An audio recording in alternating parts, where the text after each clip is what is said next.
इंदौर के ID league college पर paper leak घोटाला उजागर होने के बाद कांग्रेस एक्शन मोड में आ गई है, जहां देवी अहिल्या विश्वविद्यालय की कुलपति डॉक्टर रेणु जैन और रजिस्ट्रार सहित प्रदेश के मुख्यमंत्री डॉक्टर मोहन यादव सरकार को कांग्रेस नेता घेरने में लगे हैं और पेपर घोटाले में मुख्यमंत्री का संरक्षण होने की बात कांग्रेस द्वारा कही जा रही है। कांग्रेस के मुख्य प्रवक्ता मृणाल पंत, वरिष्ठ नेता अजय चौरडिया, रवि जोशी, इंदौर निगम के नेता प्रतिपक्ष चिंटू चौकसे और एनएसयूआई के नेताओं की मौजूदगी में इंदौर प्रेस क्लब में सोमवार को एक प्रेस वार्ता हुई, जिसमें मृणाल पंत ने पेपर लीक मामले में मुख्यमंत्री का संरक्षण आरोपियों को होने की बात कही। कांग्रेस नेता ने इस दौरान तमाम तथ्यों के साथ अपनी बात रखते हुए बीजेपी की प्रदेश सरकार की कार्यप्रणाली पर कई तरह के सवाल खड़े किए हैं। कांग्रेस नेता का कहना था कि कांग्रेस से भाजपा में गए अक्षय बम के आईडी लीग कॉलेज को बीजेपी सरकार के मंत्रियों के संरक्षण में बचाने की कोशिश की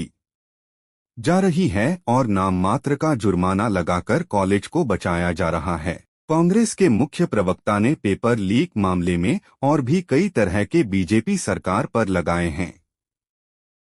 जब भी ऐसे कोई मौके रहते हैं तो अजय भाई का मार्गदर्शन हम सब और सम्मानी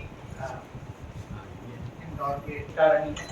और उन छात्र नेताओं को भी धन्यवाद होता है जिन्होंने प्रशासन पर लगातार दबाव बनाया, जिसके कारण तैयारी रहेगी और किस तरह से हमारी जो पूरे प्रक्रिया में जांच चली कि विश्वविद्यालय की कुलपति और रजिस्ट्रार का जो रवैया रहा है उससे स्पष्ट तौर पर प्रमाणित होता है कि पेपर लीक के आरोपियों को बचाने की वो हर संभव कोशिश कर रहे हैं,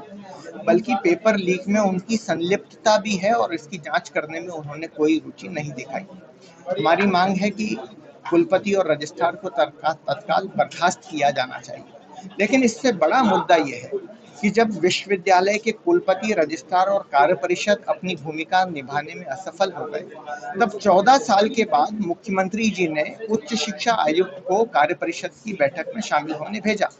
तो हमें उम्मीद थी कि कुछ गिरफ्तारियां होंगी, कुछ कड़ी कार्रवाई होगी, लेकिन मुख्यमंत्री के प्रतिनिधि के रूप में आयुक्त उच्च शिक्षा ने कार्य परिषद की बैठक में पेपर लीक पर चर्चा कराने से इनकार कर दिया।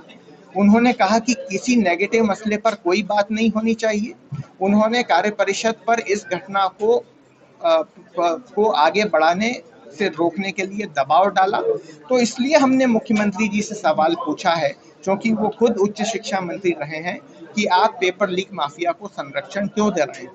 उनकी ही केंद्र सरकार ने, प्रधानमंत्री ने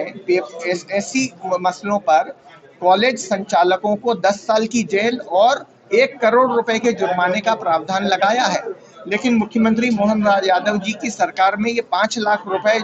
का जुर्माना लगा के